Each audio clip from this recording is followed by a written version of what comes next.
Now it's our time with Professor Daniel Gustafson. He is the special representative of the Director General of the Food and Agriculture Organization. He will speak about why women and science are essential for progress towards the SDGs. Thank you very much.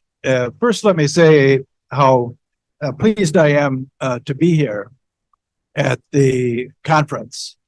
I'm delighted to speak, but really the main reason I wanted to be here was to participate in the recognition of the work of all of you as women in science, which is a fantastic thing and absolutely necessary in reigniting progress towards the SDGs, which I'll get to in a second. I'm also especially pleased to follow my colleague, Vijaya Kadir, we've worked together for a long time, since the years that, for about 20 years now, I would say, in the period when I was living in India. And a lot of what she said, I think, will, let's say, serve very well as a background for the kind of things that I'm going to say.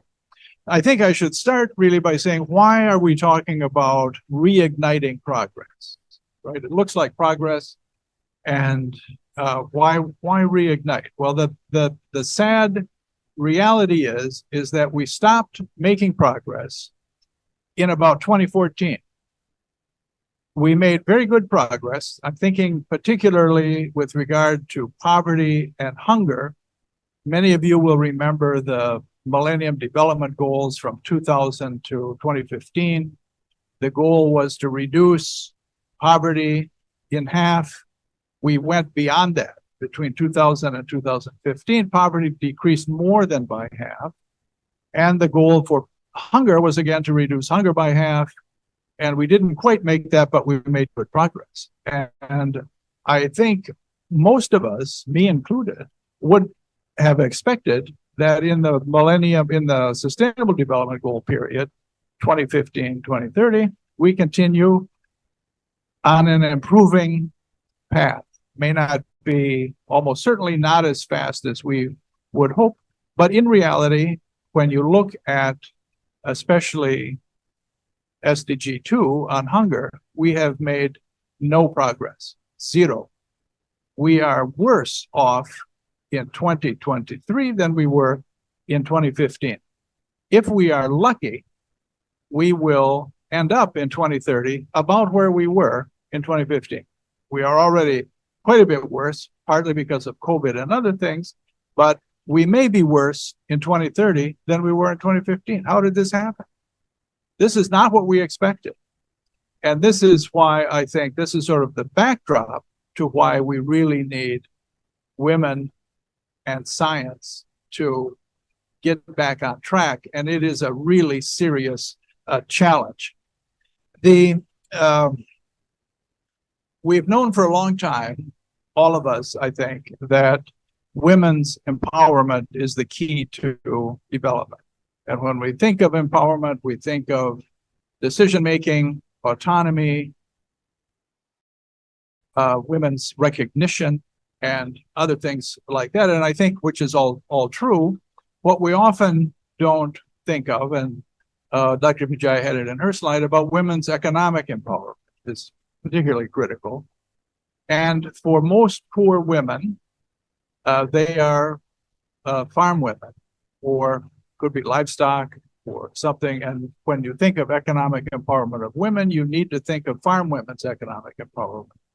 And then the third aspect of empowerment that all of you know really well is scientific empowerment. And there I'm thinking of women in science being empowered, but even more important, and this is kind of my big message, empowerment of including farm women in our case, or poor people, to understand, in general, to understand the scientific basis and make decisions better based on science, not just because someone says this is what you should do.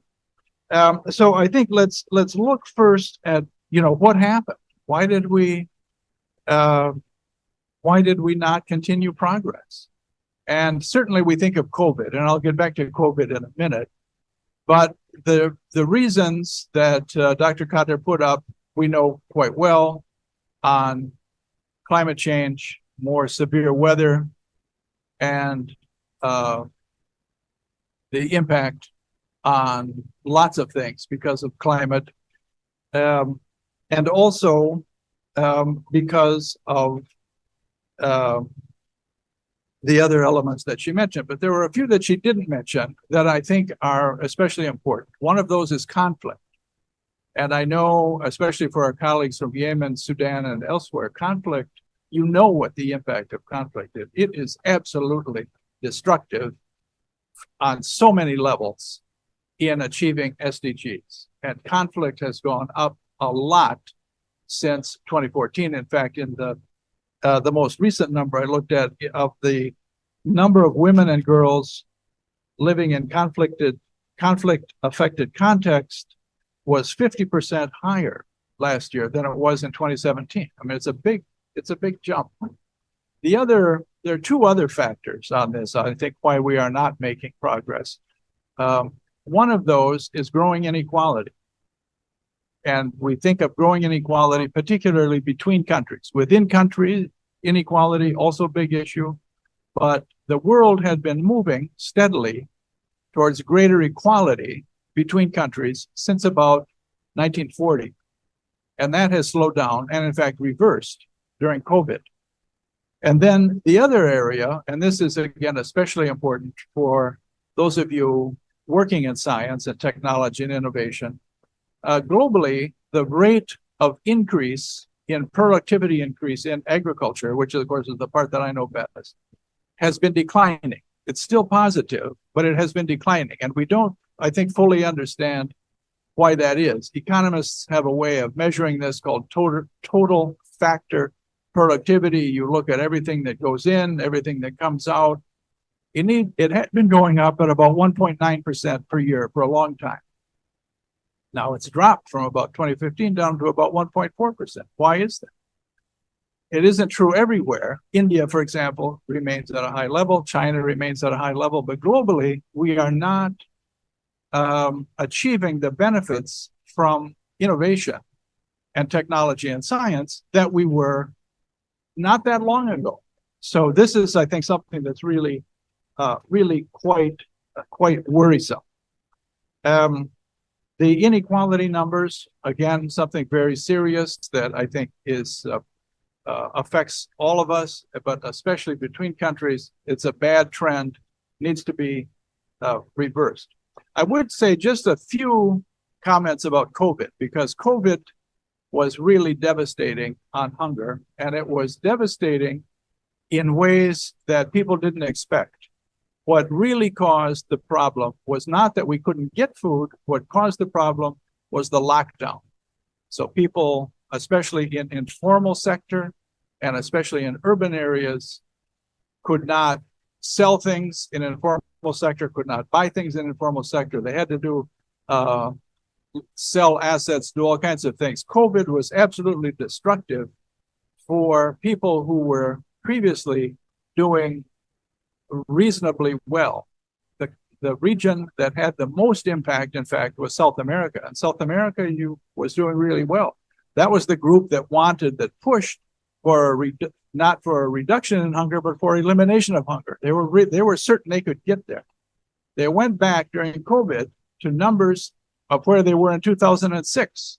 They wiped out their progress, and it was devastating. The other aspect of COVID that needs to be emphasized too, it was especially harmful for women.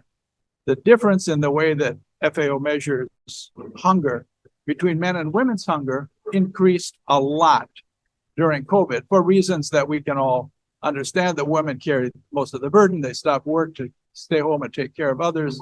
Women suffered most in COVID. This is true also in the US, where I come from, that after the government programs to support families during COVID, when that stopped, hunger numbers rose a lot in the US dramatically. So in 2023. So it isn't only, let's say, developing countries that affected. So back to the topic. Okay, so why do we need women and science to reignite progress again like we used to make? And now we're not making any progress. We're going backwards. This is a situation that is, I think, not at all what most of us expected. Maybe none of us expected. We thought progress not so fast, but to go backwards, we didn't think. Okay, so what I mentioned before is correct. Women's empowerment, women's economic empowerment, women's scientific empowerment. But I would split those in a somewhat different way and talk about science, technology, innovation, and focus on women in science, and then science for women for decision making. So in the first case, clearly, and all of you I know in your presentations are going to be talking about the importance of science, technology, and innovation in dealing with these issues. These days, especially in the area that we work in, the environmental problem, the food problem, the climate change problem are all the same problem. Water management. I'm delighted to be here in Egypt. I know how good the work is that you're doing in water management, and in particular, the training that you are providing through South-South cooperation to others, I think is just fantastic. But clearly, lots of science, lots of new science, lots of innovation is necessary to deal with these issues. The second part is women in science. And I think this has been, as all of you will know, a really good year this past year for women in science. And in particular with 2 Nobel Prizes, and I'll get to them in just a second. But there were 2 other innovations that I'm reminded of. Yesterday, our Indian colleagues and I went to the Museum of Egyptian Culture. And it's fabulous for those of you who haven't seen it. And there were 2 exhibits. One is of a man making tools in the, kind of Stone Age. And they portray him as a man. But we discovered published last year, it's actually the women who made tools about at the same rate and probably made tools before the men did. Then the other one, they have a skeleton of a warrior, and he's got buried with his spears, and they say he's a man. How do they know he's a man? They assume he's a man. Did they do DNA tests? They did not do DNA tests, probably, but they did do last year, or published last year, DNA tests on lots of skeletons with weapons, and what did they find? Half of them were women. And if you look at societies that are still hunters and gatherers, of which there are many, the best hunters are not your young, strong men. The best hunters are, who knows? Grandmothers. What are the young guys? They don't know. It's the grandmothers who know. You know how the animals behave, where they go. So clearly, women, I think, those 2 discoveries I'm reminded of yesterday in the Museum of Egyptian Civilization, which I think is great. But let me go back to the 2 Nobel Prize winners. One is Katalin Kariko, who won in physiology and medicine for her work on mRNA that led to the COVID vaccine. And her story is sadly typical. Adjunct professor, second class, not tenured, not well funded, kind of bouncing around, persistent, but definitely not supported in any measure what she should have been. And here she is, Nobel Prize winner, and saved how many billion lives with that. So I think it's just fantastic that she was recognized. The other one that's, I think, especially good is Claudia Golden, economics professor from Harvard, the first tenured woman in the economics department at Harvard, who won for her research on women in the labor market. And what are the additional complications? What are the factors that are that keep women out of the labor market? Why do we need a separate, let's say, set of analytical tools to look at women in the labor market? Fantastic work and really well-deserved recognition. Okay, so we know clearly women in science, absolutely vital. Women, I think, are better at kind of pulling things together, working across disciplines. This is the kind of stuff we need. There are a lot of other reasons. You know all this very much.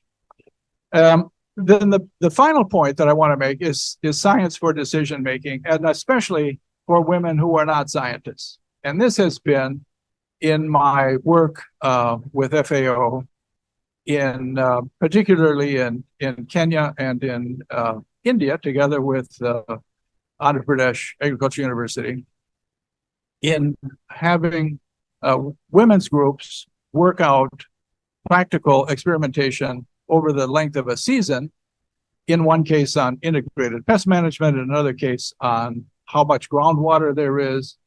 We've also done this with livestock. And when uneducated, let's say formally uneducated women are given the tools to make observations and decisions, understanding kind of scientific literacy, it's just really empowering. And this, I think, is something I can't emphasize enough. Of course, we've got the scientists in the room, and, I'm here really to, as I say, to recognize your work, but I think don't underestimate how much power there is in scientific literacy among people who are not scientists, and even among people who don't have very much formal education. So thank you again. It's a real pleasure to be here. I'm delighted. Thank you very much.